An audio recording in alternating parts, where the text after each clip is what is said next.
Hey, what's up, Loan Nation? Cam Dougall here, and I'm here with yet another bass player I've been excited to meet for a really long time, Hubert Eaves IV. So you'll definitely know his work from the Erykah Badu live album for sure, but also played with Will Downing, Seal, the OJs, too many people. Some recordings, back in the day. Yeah. Lots and lots of folks. So I know originally you were born in Minnesota, Yes. but moved to Brooklyn pretty quick after that. And I know that your dad, Hubert Eaves III, was a musician. I guess Minnesota's a pretty good music town. What prompted the move to Brooklyn back then? Actually, I was born in Minneapolis, Minnesota, but we left when I was around, I think, 5. Oh, gotcha. Right. So we moved to San Bernardino, California. Oh, nice. And I think we were there probably for about a year, and then we moved to Brooklyn. So Yeah. I'm basically a New Yorker. You know? Yeah. I mean, Minneapolis is my hometown. Yeah. I still have a ton of family there, Yeah. but I'm a New Yorker at heart. Yeah, for sure. Yeah. And how, I guess, we got to talk about the Erykah Badu live record and the gig in general. So how did that whole thing come about? What was, what led you into the gig, or what was the connection that kind of brought that together? That gig, I got that gig from a call, keyboard player, Norman Hurt. We call him Keys. Yeah. Right? Phenomenal keyboard player. Yeah. He called me and said, "Hey, Hugh, there's this new artist. Her record's not out yet. Her name is Erykah Badu, and we want to put together a band and do some shows and see what happens." And I was not into it. At that time I was living in Providence, Rhode Island. Oh, really? Yeah. And I didn't want to go on any kind of tour. I didn't want to be away from home and my kids and stuff, and so I turned it down. Okay. He said, "All right, well, I'll check with you maybe at a later date when things start rolling." And he did. And I turned it down again. And then the third time he called me, he said, "Hey, Hugh, this thing is going to take off, man. I really think this is something you might want to check out." Oh, nice. So I did. I went up to New York and did a couple rehearsals, and we started doing some gigs, and it just went shoo. Like, it was so quick. Yeah. And people, they loved her. It was amazing. Everywhere we went, it was just, it was just amazing. It was just an aura that she had. As soon as she stepped on stage, no one was really talking. They weren't looking off. They weren't on their phones or doing anything. They were just like mesmerized. Such a presence and personality, right? Even the band, we're like, Yeah. like, "Yo, Hugh, you're supposed to play the bass." I'm like, "Oh, okay." I can see that. Yeah, man. Absolutely. What was the first gig that you did on the Erykah tour? Do you remember what the first hit was? You know how some musicians, you can ask them like a question like that, and they'll tell you what city they were in, they'll tell you what they had on, what was the big news event for that day. Yeah.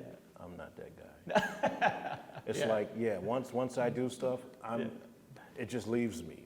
I'm just not blessed with that kind of recall. Yeah, but I couldn't tell you the first gig. I just know that we were doing so much work. I mean, between rehearsing and performing, that it was just like a blur. It was just one thing after another. I mean, she just took off. Yeah, especially with her career, all of a sudden there's everybody wants something from an artist like that, right? So, one thing that I know all the other bass players out there want to know, was it like playing with Poogie Bell? Poogie Bell, he can make you sound good. Right? Yeah. Because he holds that groove so solid. His timing, his spacing, where he plays a fill or where he doesn't play a fill. Yeah. And a lot of times, me and Poogie, we would just look at each other. Yeah. And just do stuff, whatever it was, and it would just work, and we would laugh. Yeah. Sometimes I might play a fill, and he would look at me and he would just shake his head, and he would tell me later. He'd say, "I knew you was going to play a fill there, so I didn't." Yeah. And he said, I just had to crack up because it was just like we were just in tune to each other. It just worked like that. Yeah, you can hear it on some of the tracks too, where you'll hit a slide down and he hits it with you, and it just seems like that's just locked right in, right? So. Yeah, that's us vibing off of each other. Yeah. It's that stuff for me just took that recording to another level because it's just locked in, right? And the other question I know a lot of people wonder about is, were there any sequences going for that, or were you playing any tracks at all? Because there's a lot happening on that record and not a lot of musicians on stage. Yeah, I get a lot of keyboard players come up to me and they say, man, that guy, he wasn't playing all that stuff. There's no way he could play all of those parts. Yeah. What did you guys have running? And I say, the electricity was on. That's the only thing that was running, because he played everything. Yeah. He had his keyboard split. He'd have the Rhodes, whether it was on the right side or the left, I don't know, but he'd have it split. He'd have the strings, the Rhodes, and be killing. Very, very special, man, special musician. Yeah. Yeah, his ear is incredible. Yeah, and he was also the MD for the. He was the MD. Project. He was the one. Erykah's ship, but she let him drive it. Yeah. Yeah, and that's a really, a cool responsibility to be handed down. But obviously, when you've got the musicians you have, part of that process as the MD is picking the right guys, and obviously that whole thing just gelled together for you guys. So. He was a great MD because he didn't try to squash like your ideas. Yeah. Because sometimes we would come up with stuff. It might just be, sporadic, might be instinct, just whatever it was. And if it worked, he would say, yeah, nice. Yeah. Not, no, don't do that, don't do this. So being open, I think that's, because you can be MD, it's you're running the show, but sometimes, if you got people in your band that you trust, and they can bring a little something to make your job a little easier, a smart MD will let that happen, and he did. Yeah, letting go of that control and letting things happen, right? Yeah, obviously you can hear that on the record, right? Like you can tell nobody said, "Hey, play this here." You can tell that was. No. Just I mean, there there were moments. I mean, I'm sure there were times when he may say, "Nah, that doesn't work," whatever. But for the most part, he's open. Yeah, and it's cool because that really comes through on the record for sure. Definitely. Yeah. Specific question, which I'm really interested in. I've listened to that record a ton, and your slap technique. I always wondered if it's a little bit influenced by synth bass players, just because I've found when I listen that you play a little bit more staccato than the average person on the pops and even on some of the slap notes. Was playing synth bass and maybe even being a drummer a bit of an influence on that, or where did you pick slap up, or what was your influence for that? I would say probably drums. Okay. It's like a big influence. I mean, my main influence coming up as a kid was Bootsy. Nice. I used to call myself Hutesy. Right? When I was a kid, I had big glasses, and I used to walk around the house. I had a silver jacket, and I had a collar belly bass. Yeah. And but I think, because what I used to do, I would have 3 tape recorders. Okay. And that was my multi-track. Yeah. So I would play something rhythmic on bass to emulate drums. Yeah. And then I'd play whatever I wanted, for the bass. And I would just overdub stuff like that. Yeah. Play one tape recorder, the other one records, and you play that one, the other one records. Yeah. That's how I started doing that. Oh, nice. Mm-hmm.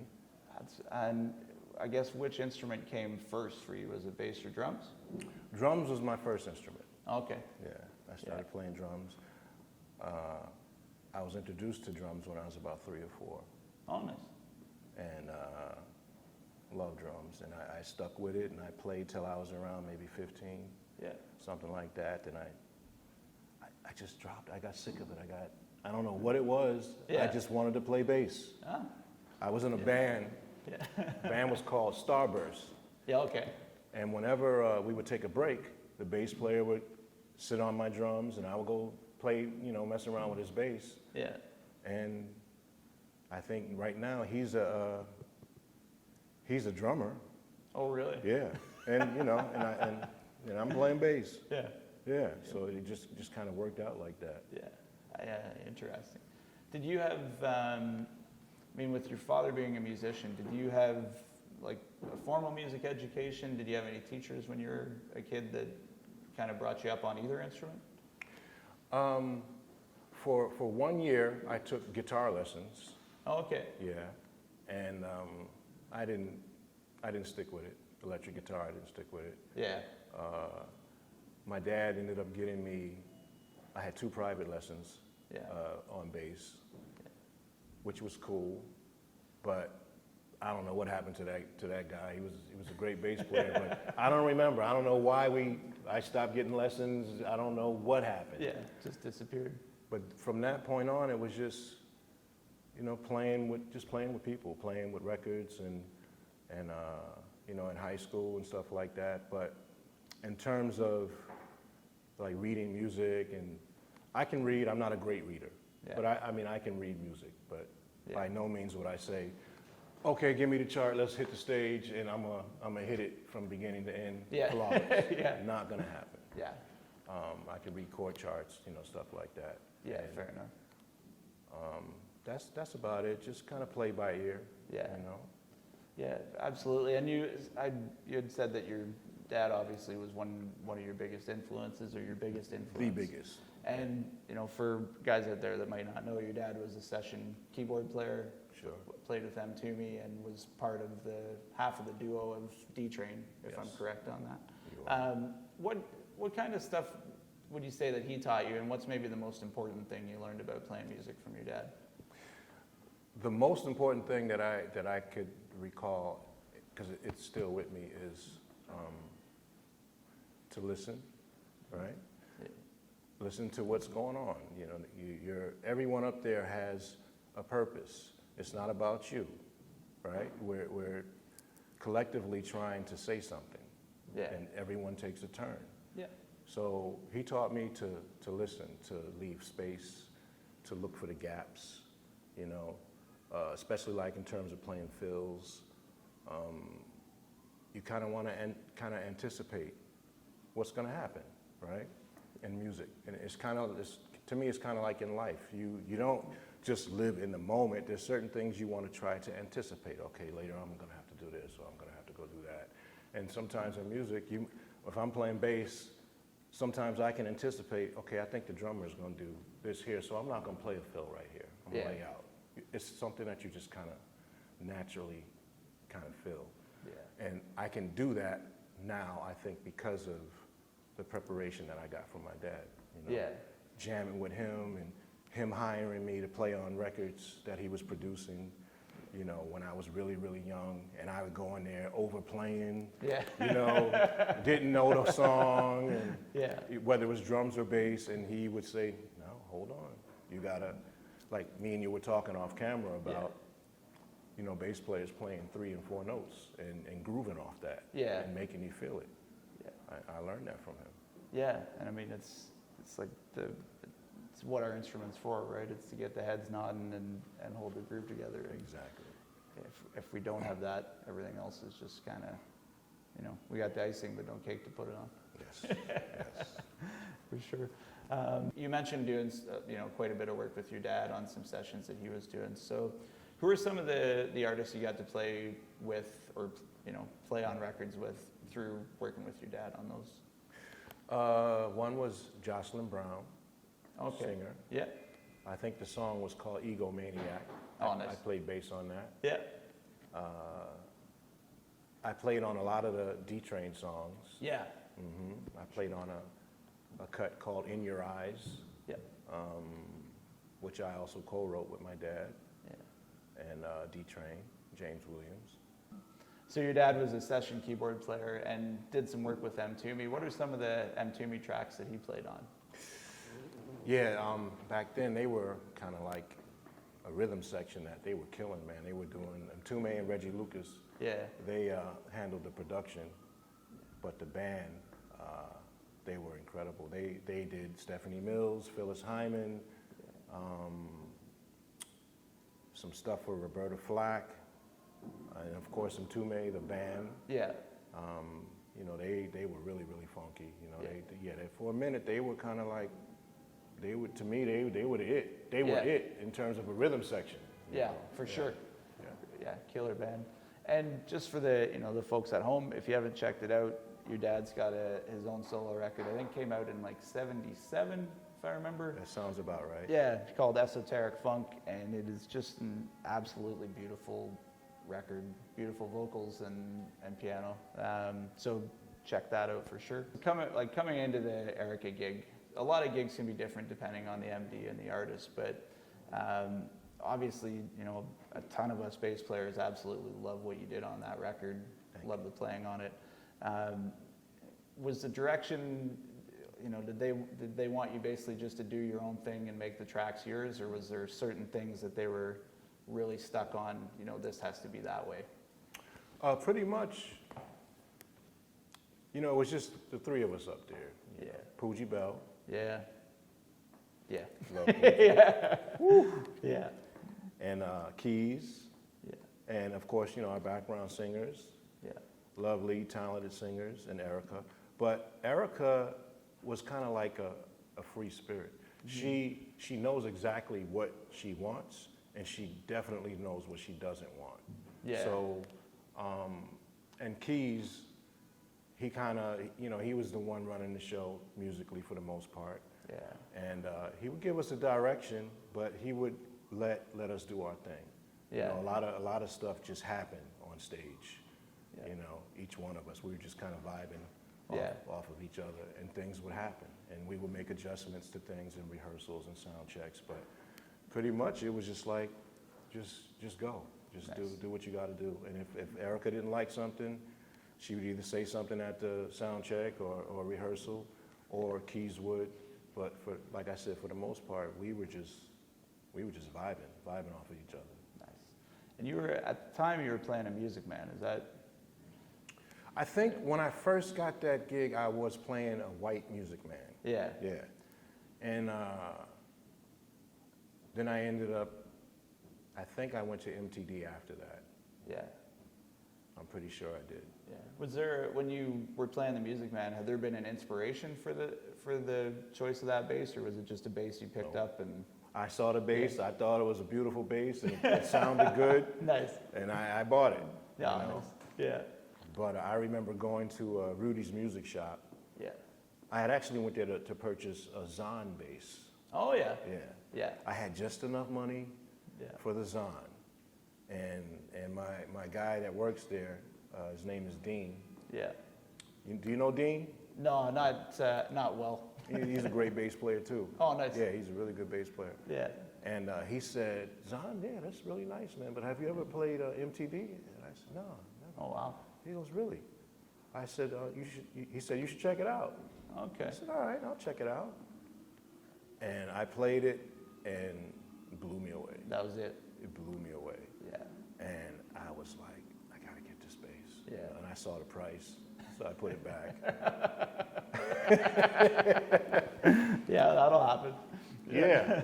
And I was asking him, I said, look, does Mike, does he do endorsements? Is he somebody that I can talk to? And he was like, yeah, maybe you can talk to him. I don't know if he does endorsements. As we're talking, guess who walks in? Oh, really? Mike Tobias. No way. He was making a delivery. He brought some basses in. Yeah. And Dean introduced me to him. And we spoke. And he didn't give me anything. Yeah. but we worked out something that we were both comfortable with. Yeah. And I've been playing MTD ever since. Yeah. I mean, my MTD it covers everything. Yeah.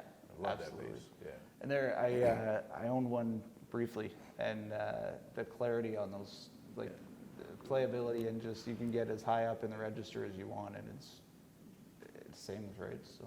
And it holds the bottom, and that's where I'm at. I really like just the fullness, fat, sound that you can get out of that thing. Yeah, 100%. And that, like you said, Bootsy was a huge inspiration when you were first learning. Are there other guys maybe along the way that you started really getting into? The usual suspects. Yeah, yeah. Your Marcus, Byron Miller. I really like Sekou Bunch. Yeah.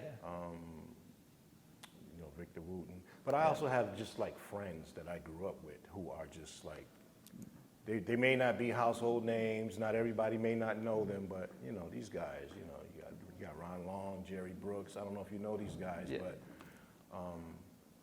there's so many of them. So I don't want to name everybody, I don't want nobody getting mad at me. I would just say, New York, all you guys that know me, you know that I got love for you, and I can't mention everybody's name. I'm probably not going to remember right now anyway, but there's some bad boys here. Yeah, absolutely. Along with all of the usual, you know, suspects that we all come up listening to. Yeah, but you can, like we were talking earlier, you can walk into any club and just be surprised and find you see somebody in there burning, and you might not even know who he is. You know, absolutely. A friend of mine had moved to New York to study with Randy Brecker at one point. He's a trumpet player. And he told me the story where he moved down, he'd been here a week or something, and he was in his apartment practicing trumpet, and he'd ordered a pizza. And the pizza came, and he opens the door, and the guy says, "Oh, you're a horn player." He's like, "Yeah." He says, "Oh, I am too. Can I try your horn?" He says, "Yeah, sure." And he said the pizza man demolished him. So he said that's the caliber that you're looking at in New York. Is it's just you never know who's never know. What, right? Don't ever turn your head up. You might get your feelings hurt. Big time. Somebody might come to you with a UPS uniform on and say, "Hey, can I check your bass out?" Yeah, go ahead. Burn you right off your instrument. Everybody is just walk and be humble. That's my motto. Be humble. I think that's a really important motto for anybody. Sure. Really. Absolutely. After the Erykah gig, obviously, I think you got a little bit more into the writing and production after that whole thing had come through. But that's something you started obviously when you were younger, and was that a bit influenced from working with your dad? Obviously, you were a co-writer on some of that stuff as well. It definitely started from at home watching my dad, because my dad always had equipment in the house. You know, he always had a studio in the house, and whenever he would record, I'd be right there watching and listening and you know, helping and learning. And it got to a point to where you know, we would always jam together. You know, this is when I was really playing drums. I wasn't even playing bass at the time. We were always jamming, and he would be recording, and I would be helping him. You know, he would tell me to push this button or do that or whatever. And it got to a point to when he wasn't home, I would sneak in there and turn stuff on and start. Oh, nice. And this was back when everything was analog. So I was changing all his settings, and everything was all messed up. He would come home. He called me Little Hugh. Yeah. Little Hugh, come here for a minute. I go downstairs in the basement. I'm like, what? He goes, were you messing with this? You know, he had a Moog or whatever it was. He said, you changed all my settings, and I forgot to put it back. That kind of stuff. And he's like, okay, you want to start using this stuff, you got to learn how to do it the right way. So he gave me a stack of manuals. He's like, don't touch this stuff unless you read these manuals. Okay. So I took the manuals and put them off to the side. I never read them. You know, I told him I would read them. And I would still sneak down there and, you know, and I was writing songs, doing, multi-tracking. Just from watching, you know, it was something that I loved doing. And then I remember he gave me, it was a Fostex X15. Oh, nice. 4-track cassette recorder.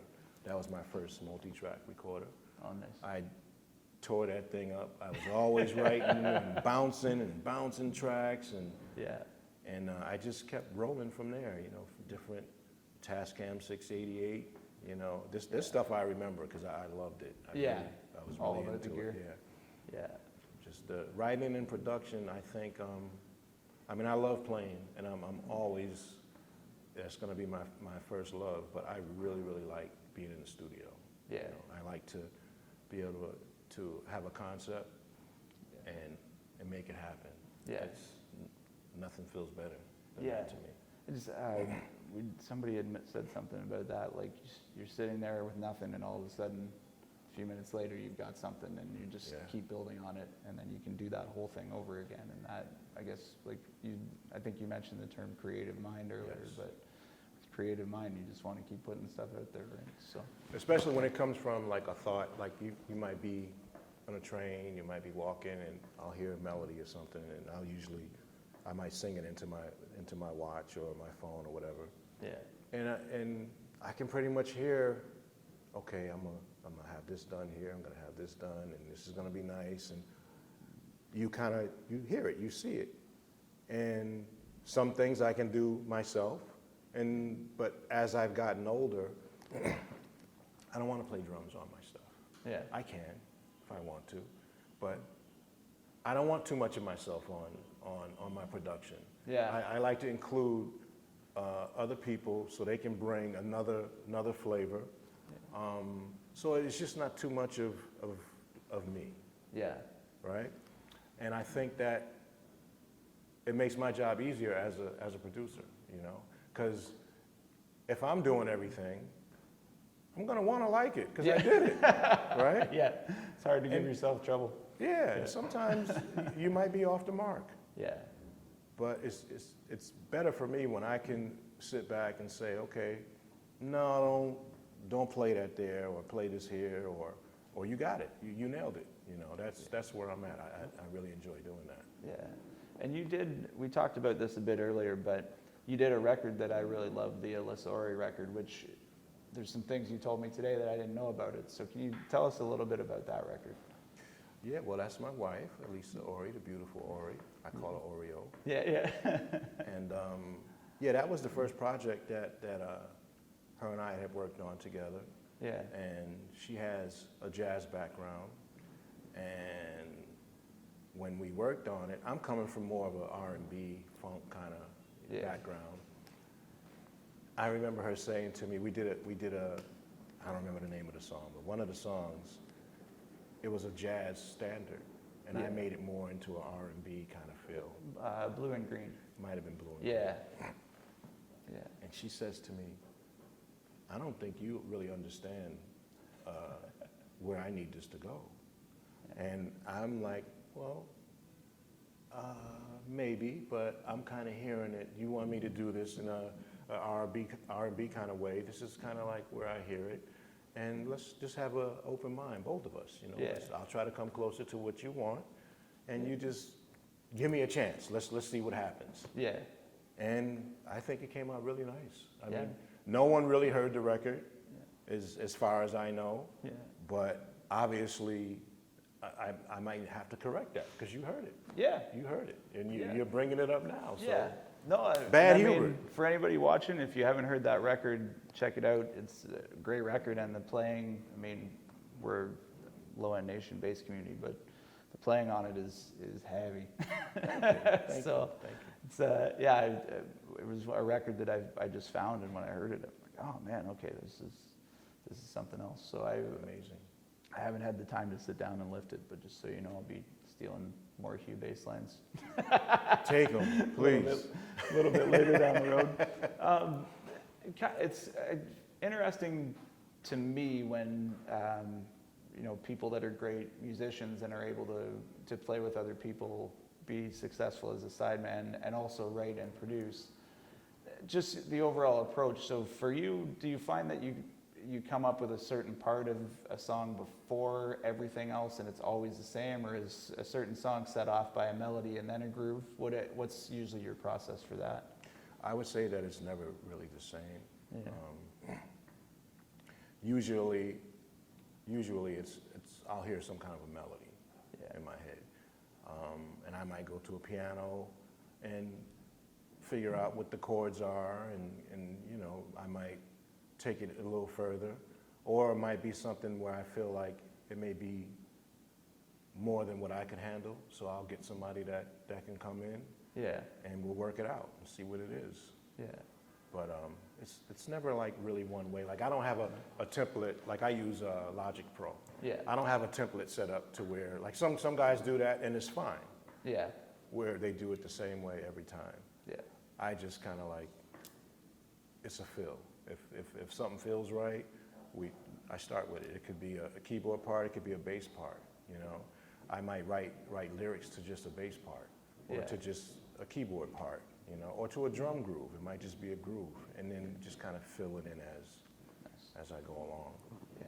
And having started out playing, essentially playing in the studio when you were fairly young, a thing I'm always interested in is how people came to learn about pocket, and whether that was something for you that did that naturally come about, or did you get in the studio and all of a sudden, it was like, that doesn't sound quite right, and had to sort of figure out where to put things in order to create that pocket? It wasn't natural for me. No? No. I was definitely taught the concept by my dad. Nice. Because when I was younger and he would put me in situations, whether it was to play on a record or to just jam with him at home in the studio, I was all over the place. Yeah. If I'm playing drums, I'm playing fills and I'm trying stuff, and my dad would be like, "Little Hugh, come on, you gotta, play the same thing at least for a few measures." Yeah. And I used to get all upset and think he was being critical, and so that was something that the concept was drilled into my head by my dad. Yeah. And eventually, once I understood that he knew what he was talking about and that was real, it's instinct. I feel that, Yeah. It's just like a conversation. I'm gonna stop and allow you to speak, and you're gonna stop and allow me to speak, and it flows. Yeah. Music is the same thing. Sometimes you can sit with a person and they don't shut up. Yeah. Right? I was that kind of musician in the beginning. I wouldn't shut up. Yeah, Unfortunately, I think a lot of us go through that at a certain age, right? It's that just trying to show everything you can do and not really paying attention. But we were kind of talking about it earlier, and listening for that. You can tell when somebody else is going to go for something, and when you can hear that, all of a sudden, if two people play a fill at the same time, it usually doesn't sound. Yeah, it's like you and I talking over each other, right? It's just doesn't really work. So you have to go through. I think in a lot of ways, with pocket, you've kind of got to go through the experience of overplaying a little bit, and have some other musicians be like, "No, that doesn't sound like." Usually when you're overplaying, you can do it with your friends that are overplaying too, because nobody's really listening to each other. Exactly. But when you play with a couple other musicians and they're like, "No, that's not." Or they stop calling you. Yeah. And then you find out, okay, well. Yeah. Somebody tells you. Yeah. Well, I heard, and you got to make the adjustments. Yeah. Definitely. Because I know when I'm playing drums. Yeah. If I'm playing with a bass player, it's almost I don't want to say curse, that's kind of dramatic, but when you write and you produce, you hear everything. Yeah. Because I'm used to sitting with headphones, and when I produce or if I'm mixing, you would think that something's wrong with me. Yeah. It's like, are you okay? I'm not bopping my head. I'm not moving. I'm still. I'm like, I'm just taking it in. Yeah. Of course, there's periods where I'm into it and stuff, but when I'm really analyzing it, I'm taking it in. And sometimes on stage, if I'm playing drums, I hear what everybody's doing, including my own mistakes. I'm like, good, that was on you, Hugh. I make them too. But sometimes it's annoying. Sometimes you just want to play, right? Yeah. You just want to just enjoy it. But then, like I said, I have a very, very critical ear. Not a judgmental ear, but I hear everything. I hear when the keyboard player, he didn't play his part. So like when I put my band together, if guys are trying to leave parts out, or they didn't really learn the stuff, they're not gonna fool me. Yeah. You might fool me every once in a while on something really small, if I'm really my attention is somewhere else, in the show. But I think that comes from writing songs and analyzing each part and making sure each part is right in the mix. Yeah. So now when I'm on gigs and stuff, playing with different musicians, I analyze the parts. I can't help it. That's just part of being a writer and a producer. It's just I think that's what we do. Yeah, and something that's super interesting to me as a guy playing both drums and bass, because to me, what's comfortable playing in an R&B situation on bass is to be a bit behind the drums, like in the pocket, if the drums are on or even pushing a little bit, or if the hi-hat's just pushing, kind of driving the groove ahead, that feels really good. But to be able to make that switch from, going from a bass player that's going to be probably a little bit behind the groove or way behind depending on the track, to a drummer that's actually sort of pushing the time ahead, that's got to be a little bit of a switch to try and make in your head, I would think, but I don't have that experience. I think it depends on the players that, I've been really fortunate. Usually, whichever instrument that I'm playing, whether it's bass or drums, I've played with really great musicians. So it's been a rare occasion where if I'm playing drums and I'm playing with a bass player, and I'm like, oh God, or vice versa, bass to drums. But to me, it's all about rhythm. It's like you asked me, I think, off camera about my slap technique, which is weird because I'm not really, people that come up to me, it's usually about the Erykah record, where I'm not really doing a whole lot of slapping. It's just more just in the pocket. Yeah. So once I start slapping or doing anything, they're like, what are you doing? You're not supposed to be doing that. Yeah. But that's what I came up doing. That was all almost to a fault. I had to stop. And try to play fingerstyle a little bit more. But that's actually, I guess that's an interesting question too, for obviously, like you said, a lot of people know you for the Erykah record and would ask about that. In your own mind, was there sort of a concept you gave yourself for playing bass on that record? In terms of, I don't want to get too fancy with this, or I want to stick to this kind of thing, or did that just all sort of evolve from playing with Pooji and keys? With that record, what I remember most, not even just the record, just the gig. Yeah. Some of the songs, the bass lines were simple bass lines. Yeah. So I would sometimes, especially in the beginning, but after we got into our groove and, I understood what we were trying to do, I was fine. Yeah. But it took me a minute because some of the bass lines were very simple. So I would be thinking sometimes, you got to do something. You got to add something. Yeah. Right? And I would try it, and I'm like, nah, it doesn't work. It doesn't need it. Yeah. So it took me a minute to relax and to understand this song right here doesn't call for any slap. It doesn't call for any, a whole bunch of runs, anything fancy. I would always try to throw something in, something hopefully tasty here and there, but oh, there's lots of that on it. What's that? There's lots of that on it. Oh, thank you. But most importantly, I remember realizing, play the groove. Just stick to the groove. The melody's great. The vocalists, we spoke before, everybody has a part. And as long as everybody's doing their part, you don't have to do anything extra because you kind of stick out. And then it's like, and it's just one thing too many. And, obviously as great a front person as you could really play behind at that point too, so why distract from that in a lot of ways too, right?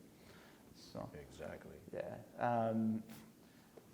Sort of another interesting question. I've been asking people this, and it's interesting because some people can't come up with an answer because there's just too many. But I like to find out from people if, a record, bass player, I call it a bass record, but if you had one Desert Island bass album, if you could only listen to one thing, what would that record be for you? Bass album? Yeah.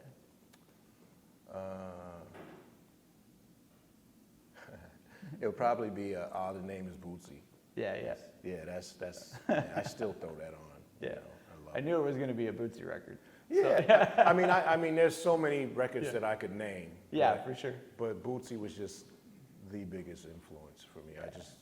Even the way he spoke.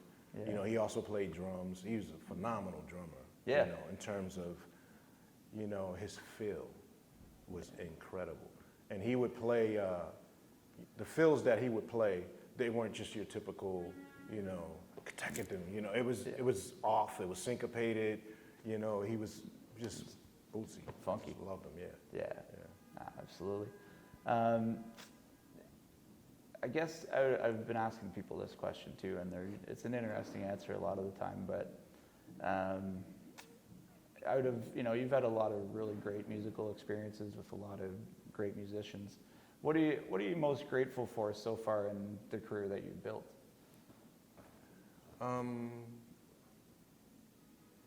Playing with a lot of different musicians and seeing how they interpret the music differently. Like you could be on a gig and you can have a drummer come in. He might play it one way and it's like slamming, it's dope, right? Yeah. Then another drummer will come in, play the same song, and he slams it a whole different kind of way. Yeah. Right? So that teaches you not to get locked. Mm-hmm. The lesson is to be open, right? Yeah.